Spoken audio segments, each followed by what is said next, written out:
Bonsoir, mesdames et messieurs, ici Myriam Delille et bienvenue à votre premier bulletin de 2019. Aujourd'hui, en manchette, bilan des projets de Châteauguay pour la nouvelle année. Alors, ce qu'on veut faire cette année, c'est de permettre aux gens de voir pourquoi finalement ils payent des taxes. On veut que les gens... On veut les gâter. On veut les gâter, c'est exactement ça. Très bonne nouvelle. Une traversée en raquette du lac Saint-Jean pour un pain courtois. Et donc, à partir du 8 février, on va marcher, on va traverser le lac Saint-Jean en raquette du parc de Pointe-Taillon jusqu'à Roberval. On va dormir 2 nuits sur le lac. Entrevue avec la députée de Vaudreuil au sujet de l'hôpital de Vaudreuil-Soulanges. Il y a 23 maires dans la MRC Vaudreuil-Soulanges. N'importe quel maire va vous dire que pour faire un projet de construction sur un terrain, juste pour obtenir les certificats, soit du ministère des Affaires municipales, soit du ministère de l'Environnement, c'est un minimum 18 mois. En changeant de terrain... On vient de s'ajouter un autre 18 mois. C'est clair que l'échéancier est reporté et c'est pour ça que les maires ont paniqué un peu, et moi aussi.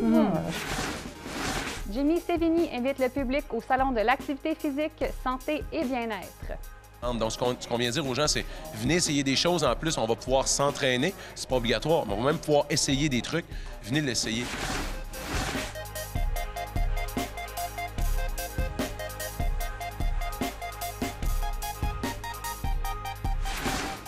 Le maire de Châteauguay nous accueille dans son bureau afin de discuter des divers projets qui seront réalisés au cours de l'année. Projets résidentiels, développement économique et nouveaux aménagements.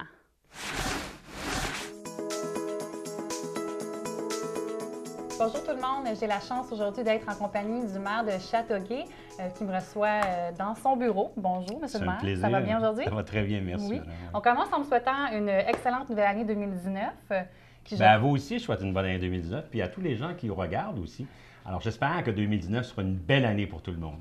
Bien, justement, je crois que ça va être une très belle année pour la ville de Châteauguay. Vraiment plusieurs projets d'envergure qui vont être réalisés au cours de l'année. On peut peut-être commencer par l'inauguration du Centre écologique Fernand-Séguin. On n'était pas là à l'inauguration, donc est-ce que vous pouvez nous parler un peu de ce projet-là, en quoi ça consistait? Le Centre écologique Fernand-Séguin, c'est quelque chose qui existe ici depuis fort longtemps.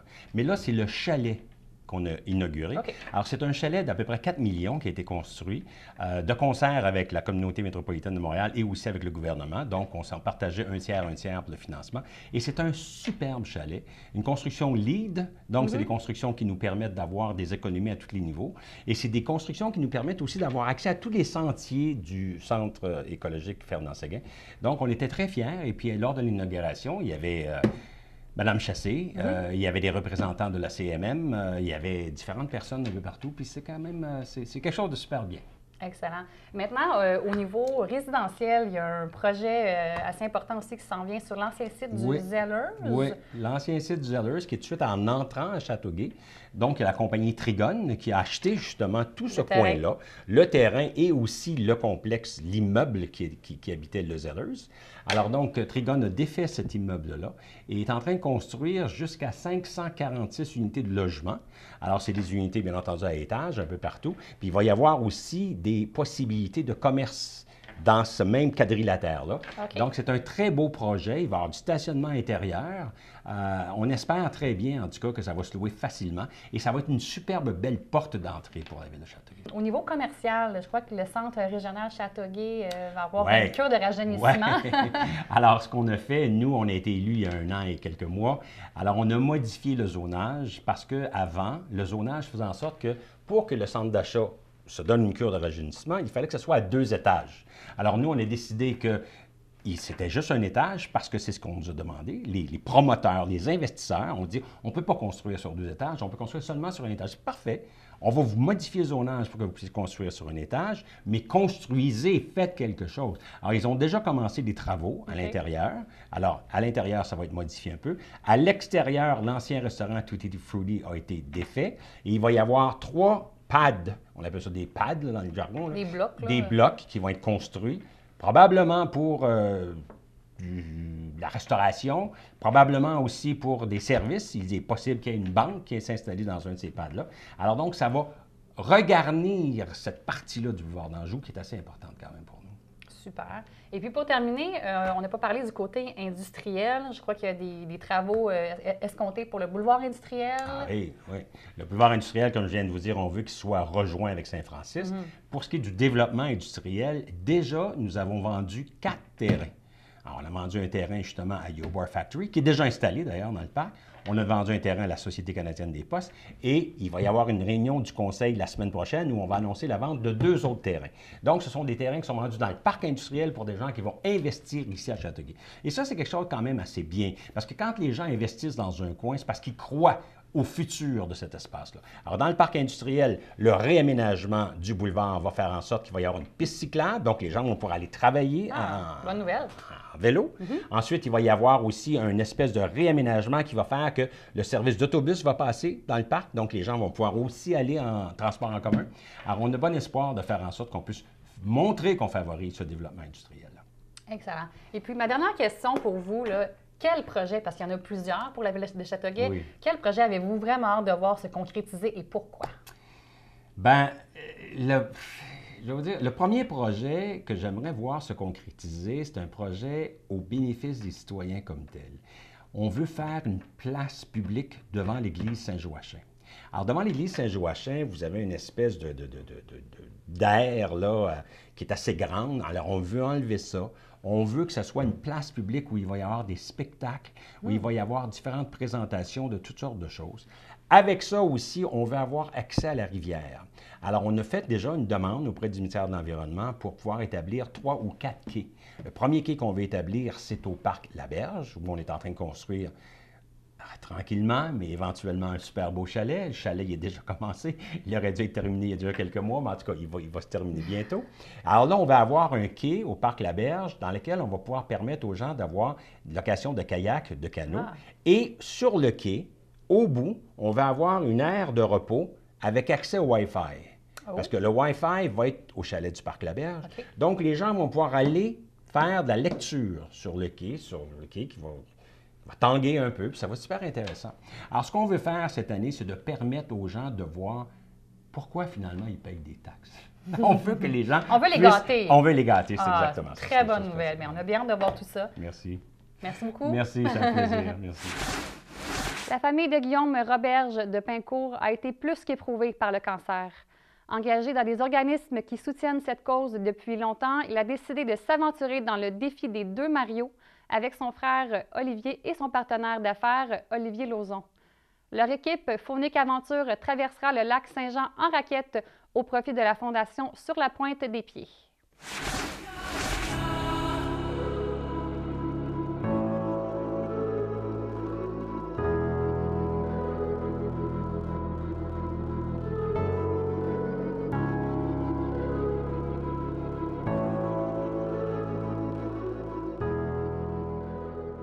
Je suis en compagnie de Guillaume Roberge ici en studio. Guillaume qui a apporté un équipement assez particulier, des belles raquettes et un manteau qui a l'air très, très chaud. Et ça va être très utile pour toi. Tu t'en vas dans un défi prochainement le 8, 9, 10 février pour la Fondation Sur la Pointe des Pieds. Exact. Parle-moi un peu de ce projet-là. C'est arrivé comment pour toi? En fait, on fait le double défi des 2 Mario pour la Fondation Sur la Pointe des Pieds. Et on a décidé, en fait, au mois de décembre, on a décidé, moi, mon frère, et Olivier Lauzon, mon partenaire d'affaires, on a décidé de s'impliquer dans cette fondation-là pour une raison, en fait, c'est qu'au mois de décembre, mon père a reçu un 3e diagnostic de cancer. A reçu un diagnostic de cancer des poumons. Et donc, c'est le 4e diagnostic de cancer qu'on a dans la famille depuis 2003. Et donc, on a décidé de dire, bien, on va un peu combattre le cancer d'une manière différente. On va combattre le cancer en s'associant à la Fondation Sur la Pointe des Pieds. Qui, rappelons-le, vient en aide plutôt au niveau des enfants. Exactement. On n'est pas dans la recherche ou quoi? Non, exactement. Donc, en fait, c'est une fondation qui offre des expéditions, qui offre pour les enfants atteints du cancer, qui axent sur l'aventure thérapeutique, qui permettent aux enfants de dépasser leurs limites, d'atteindre de nouveaux défis. Et donc, de cette façon-là, on s'est dit, bien, moi, je vais m'impliquer de cette manière-là, parce que je travaille avec les enfants depuis des années. Dans les camps de jour, parce dans que les camps de tu es jour, le directeur du Centre Notre-Dame de Fatima. Exactement. Je suis nouvellement propriétaire également d'un camp de vacances de Faunique Aventure. Et, j'ai toujours été impliqué auprès de la société et du monde en général, et j'aime redonner au suivant. Et donc, c'est une manière pour moi de pouvoir redonner au suivant, mais également de combattre le cancer. Donc, on est quand même dans la thématique de la Fondation avec le plein air. Ça, c'est une des nombreuses activités de financement qu'ils ont, parce qu'il faut le dire aussi, il y a un volet financement parce que ça prend un certain montant pour participer à cette activité-là. Donc, le double défi se fait du 8, 9, 10 février. Notre équipe a pour montant d'amassé 4 500 $, donc 1 500 $ par participant. Nous sommes 3. Et donc, si on devrait atteindre notre objectif. On est à 69 % de notre objectif.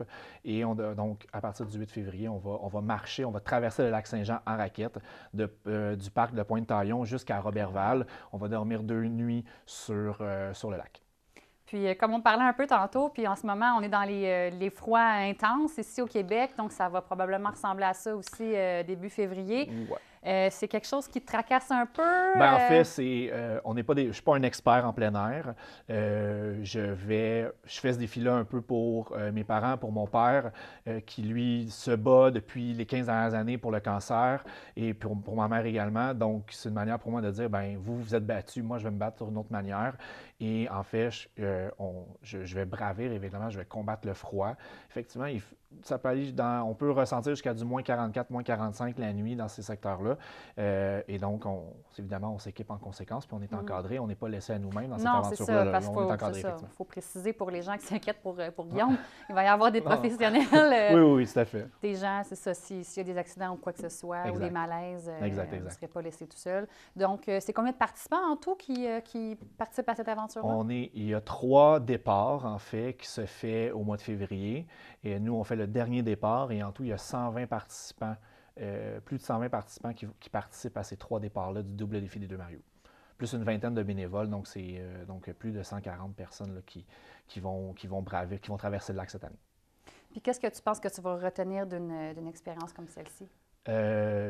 Évidemment, je pense que le dépassement de soi, je te dirais que les moins 25, moins 30, c'est possiblement ma limite. Donc, d'aller dans des températures plus fortes que ça, plus basses que ça, ça vient me chercher davantage sur ma capacité d'adaptation. Et donc, en fait, c'est surtout ça, en fait, que je vais... Puis aussi, le fait que je vais toujours avoir dans ma tête que je ne le fais pas nécessairement juste pour moi, je le fais aussi pour mes proches, pour ma famille, qui vivent avec cette situation-là, que moi, je vis à l'extérieur, je ne le vis pas en dedans de moi, mais eux, ils vivent le cancer à l'intérieur, puis ben, je veux pouvoir être capable de leur montrer que moi aussi, je peux me battre pour eux. Puis justement, Phonics, c'est le nom de l'équipe, donc les gens qui auraient envie de contribuer à ce périple peuvent le faire en encourageant l'équipe Phonics Aventure, donc sur le site Internet directement de Sur la Pointe des Pieds. Exactement, surlapointedespieds.com, encourager un participant, vous pouvez écrire soit encourager un participant ou une équipe. Nous sommes une équipe, l'équipe Phonics Aventure. Tout simplement, ensuite, vous suivez les étapes et c'est très simple. Évidemment, on veut atteindre notre objectif, on veut dépasser l'objectif parce que plus qu'on ramasse de sous, plus que d'enfants atteints du cancer peuvent vivre de l'aventure thérapeutique. Et de cette façon-là, si vous êtes en mesure, un petit 5 $, c'est sûr que c'est bien apprécié. En fait, ça s'en va directement dans les coffres de la Fondation. Donc, on espère pour ton équipe que ce sera une aventure thérapeutique dans un sens. Puis on espère que vraiment tout se passe bien pour toi. Bonne chance. Merci. Vous allez toucher à la banderole arrivée et là, votre vie commence à se transformer de la suite du double défi des 2 Mario. T'as-tu l'allure? Double défi des 2 Mario? Oui! Double défi des 2 Mario? Oui! La députée de Vaudreuil, Marie-Claude Nichols, qui travaille sur le dossier de l'hôpital de Vaudreuil-Soulanges depuis des années, nous donne son point de vue sur le recul du gouvernement quant au choix du terrain.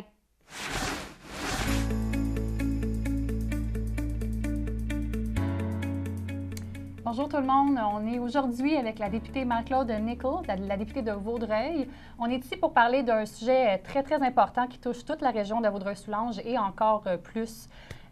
Donc, on est ici pour parler de l'hôpital de Vaudreuil-Soulanges. En fait, le mois dernier, on a eu une mauvaise nouvelle. La coalition a décidé de reculer quant au choix du terrain.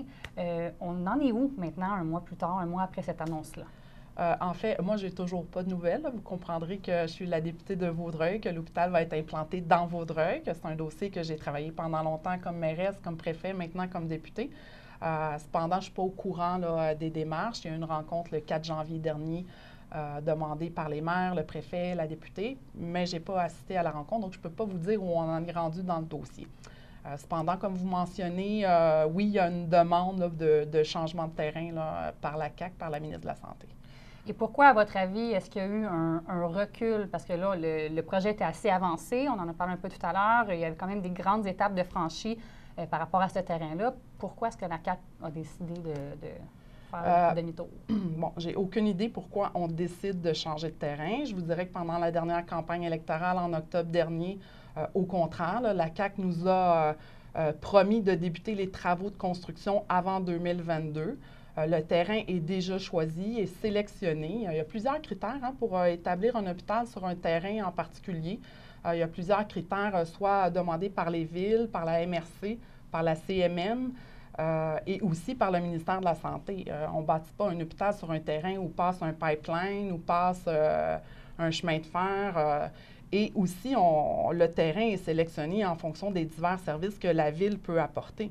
Donc, ça prend une ville qui est capable de fournir l'eau potable, égouts, aqueduc, électricité, les voies de service, les voies d'accès, les accès à l'hôpital pour l'ambulance. Donc, un long travail qui avait été fait pour sélectionner ce terrain-là. Il remplissait pas mal tous les critères.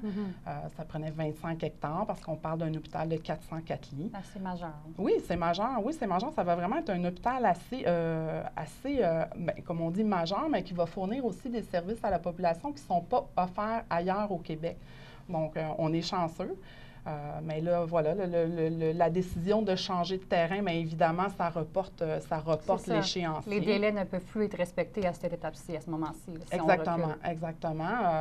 Vous pouvez parler à n'importe quel maire. Il y a 23 maires dans la MRC Vaudreuil-Soulanges. N'importe quel maire va vous dire que pour faire un projet de construction sur un terrain, juste pour obtenir les certificats, soit du ministère des Affaires municipales, soit du ministère de l'Environnement, c'est un minimum 18 mois. En changeant de terrain... On vient de s'ajouter un autre 18 mois. C'est clair que l'échéancier est reporté. Et c'est pour ça que les maires ont paniqué un peu, et moi aussi. Mais je pense que les maires aussi ont été très sensibilisés, ont sensibilisé leurs citoyens à l'effet que c'est le terrain idéal, c'est le terrain qui a été sélectionné. Puis c'est pas un terrain qui a été sélectionné comme ça. Non. La MRC a mandaté... Ça a commencé à la MRC quand le gouvernement a dit « On a besoin d'un hôpital, pouvez-vous nous aider à choisir le terrain? » Évidemment, la MRC, les maires, ce sont les gens du milieu. C'est pas Québec à choisir. Oui, c'est des gens de la région, connaissent leur territoire. Donc, ils ont engagé une firme externe qui a vérifié dans Vaudreuil-Soulanges les différents terrains qui pouvaient accueillir l'hôpital. On soumis ces terrains-là au ministère. Le ministère est venu avec des critères. Fait qu'il y a eu beaucoup d'échanges pendant plusieurs années. C'est sûr que ce terrain-là est présentement dans une zone agricole. Bien, c'est ça, comme on parlait avec, en fait, le monsieur le maire, Guy Pilon, a été en entrevue aux médias nationaux où il avait justement souligné le fait que c'était, oui, un terrain agricole, zoné agricole, mais il n'y avait rien eu de production agricole depuis au moins les 15 dernières années. Donc, pourquoi est-ce que ça c'est pas une raison pour empêcher le projet, finalement? Non. Les villes sont consciencieuses. Les villes travaillent bien. La MRC aussi a super bien travaillé ce dossier-là. Ils ont mandaté des gens pour faire des études de sol. Le site, là, présentement sélectionné, il n'y a pas un grand potentiel agricole. Ça fait plus que 25 ans, je pense, de M. Pilon, qu'il n'y a pas eu d'agriculture. Même si on se souvient, là, si on remonte un peu dans le temps, il y avait une ancienne station-service avec les bureaux de l'assurance automobile du Québec. Donc, on est loin de la terre agricole. Non, c'est pas une terre. Oui, c'est zoné agricole, mais c'est pas une terre agricole. Et le gouvernement, nous, ce qu'on a fait quand le terrain a été sélectionné, on avait besoin de 25 hectares pour la construction de l'hôpital. On n'a pas dézoné les 25 hectares. Ce qu'on a fait, c'est qu'on a changé l'usage du terrain. C'est-à-dire que tout le tour est resté agricole, mais le 25 hectares pour l'hôpital a été désigné un usage autre qu'agricole, soit pour l'implantation d'un service aux citoyens en santé. OK, parfait. Sinon, il y avait d'autres sites qui avaient été soulignés. Peut-être, je pense que c'est d'autres médias locaux qui avaient fait mention d'autres options de terrain. Donc, vous, quand vous avez eu la nouvelle, vous avez aussi regardé ceux qui avaient été retenus, mais qui n'avaient pas été sélectionnés. Est-ce que ces autres terrains-là sont réalistes? Bon, le choix numéro 2, c'est où il y a la bâtisse future. Bon, là, je ne sais pas si c'est un choix qui est sélectionné par la CAQ, mais je présume que c'est le choix numéro 2. C'est probablement ciblé. Oui, c'est probablement ciblé. Sauf que où il y a la bâtisse future c'est en face de où il y a le Costco, là, présentement. C'est sûr que c'est un emplacement intéressant. Cependant, il faut démolir la bâtisse future. Et si je ne me trompe pas, il y a un pipeline ou un oléoduc qui passe là. Mais surtout, si on remonte au printemps 2017, c'est un terrain qui a été inondé, là. Donc, très mauvaise idée pour un hôpital. C'est une très mauvaise idée pour un hôpital. Fait que je vous le dis, moi, on a fait le tour comme il faut. Puis on a fait le tour comme il faut. Puis je vous le dis, le meilleur site, autant... ça a fait consensus dans le milieu, les maires, la fondation de l'hôpital, le comité le comité de l'hôpital, tout le monde qui a regardé le dossier, on s'est entendu pour dire que c'est le meilleur site. Puis en terminant, est-ce qu'il y a quelque chose que nous, en tant que citoyens, on peut faire pour aider à se faire entendre, à dire au gouvernement, finalement, c'est vraiment ce qu'on veut pour la région, c'est ce qu'on souhaite, c'est la meilleure décision. Est-ce qu'il y a quelque chose qu'on peut faire de notre côté? Bien, c'est sûr que moi, j'invite les gens à signer la pétition parce que la pétition va être remise à la ministre de la Santé, lui disant, écoutez, il faut garder ce terrain-là avec beaucoup de détails.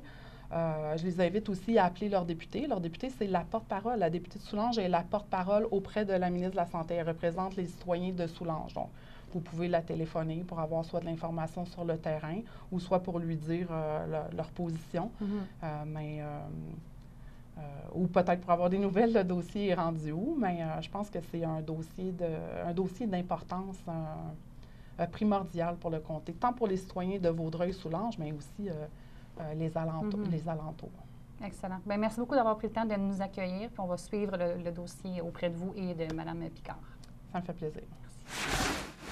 La toute première édition du Salon de l'activité physique, santé et bien-être aura comme porte-parole Jimmy Sévigny, un résident de Vaudreuil-Soulanges qui fait rayonner l'activité physique partout au Québec.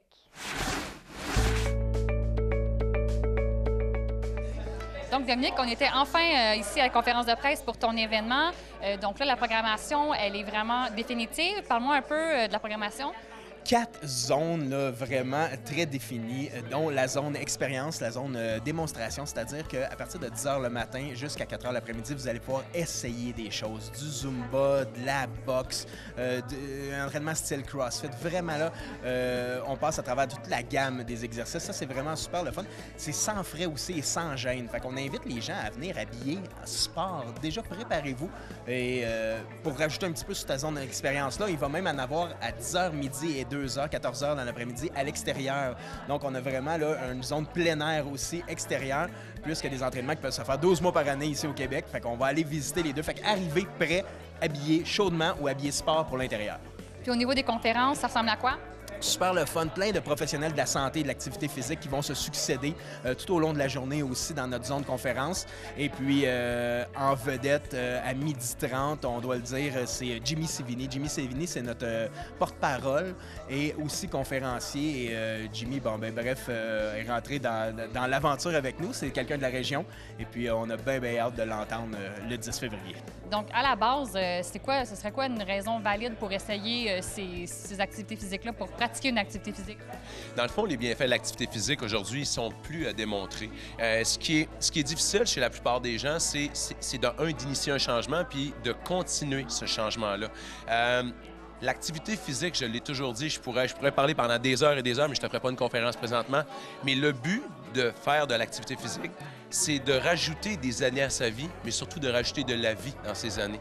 Et quand on comprend que l'être humain est un être de mouvement puis qu'on évolue dans l'action et dans le mouvement, bien à ce moment-là, on devient la meilleure version de nous-mêmes. Combien de personnes je rencontre qui me disent « Jimmy, j'ai plus d'énergie », mais c'est bizarre, quand ces personnes-là se mettent à pratiquer l'activité physique, admettons à raison de 3-4 fois par semaine, 30 minutes, ils deviennent la meilleure version d'eux-mêmes puis ils ont de l'énergie à revendre. Donc, ce qu'on vient dire aux gens, c'est « Venez essayer des choses. En plus, on va pouvoir s'entraîner. C'est pas obligatoire, mais on va même pouvoir essayer des trucs. » Venez l'essayer. Puis moi, ce que je peux dire aux gens, c'est que pour avoir pesé un jour tout près de 500 livres, puis avoir détesté l'activité physique, c'est aujourd'hui, ça fait partie de mon quotidien. Puis si on m'avait dit, il y a 20 ans, que je serais la personne que je suis aujourd'hui, jamais je l'aurais cru. Mais je le suis devenu, puis aujourd'hui, j'ai de l'énergie à revendre. Pourquoi? Parce que je m'entraîne à tous les jours, pas des affaires intenses, mais je bouge, je m'alimente sainement, puis surtout, j'ai une attitude positive. Puis ça fait toute la différence. C'est parti! Let's go, let's go! Travaillez votre tête. Soyez fort. Gardez le focus. On engage nos abdos. Let's go, let's go, let's go. Encore, encore. Let's go. Tu tiens le coup, tu tiens le coup. Bravo, je suis fier d'eux. On a parlé tantôt les cours qu'on peut essayer, c'est sans frais, mais il y a un frais. Les billets pour l'entrée sont de 10 $. Exactement, c'est 10 $ à l'entrée. Vous pouvez procurer les billets aussi sur le salonvs.com. Il y a un petit onglet très facile à trouver pour acheter ces billets.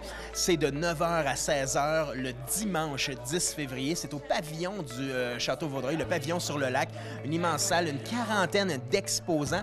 Il y a vraiment beaucoup de kiosques qui vont être interactifs. Donc, vous allez pouvoir toucher, tester, puis même goûter parce qu'on a vraiment des plans alimentaires. Donc, vraiment, là, de tout pour tout. On est super fiers, honnêtement, de notre première programmation. Justement, est-ce qu'il y a une section alimentation? Parce que je sais que c'est toute la journée.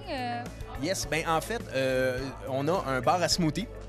Qui va être sur place et un bar à fruits aussi, donc intéressant. Puis on a d'autres kiosques aussi qui offrent des plats alimentaires, qui nous gardent des petites surprises au niveau alimentaire. Pourquoi le salon activité physique, santé, bien-être? En fait, personnellement, moi, je connais pas personne qui n'a pas le désir d'être en forme, de se faire du bien, puis de ne pas être en santé. Tout le monde a ce but-là. Pour certaines personnes, la cible est peut-être un petit peu plus difficile à atteindre, ou encore, les personnes ne connaissent pas toutes les ressources pour les aider. Et c'est pourquoi on a décidé de regrouper ces ressources pour donner la chance aux gens de venir choisir leur façon de se prendre en main puis de se faire du bien. Les avantages pour les gens de la région de venir au salon ici, bien, c'est découvrir tout ce qu'il y a parce que, tu sais, je veux dire, des fois, tu te pointes là puis tu fais « Hey, je savais pas que ça existait, je savais pas que ça non plus ça existait. » Puis avoir la panoplie d'exposants qui va être ici aujourd'hui, c'est clair que chaque personne va pouvoir trouver une solution qui est idéale pour elle, parce qu'il y en a peut-être une qui va dire « Moi, je vais décider d'aller au centre multisport », d'autres qui vont décider, exemple, d'aller chez Modo Yoga, chez MPN, peu importe. L'important, c'est de trouver la voie, le centre qui va te convenir et ou le professionnel avec lequel tu as le goût de travailler.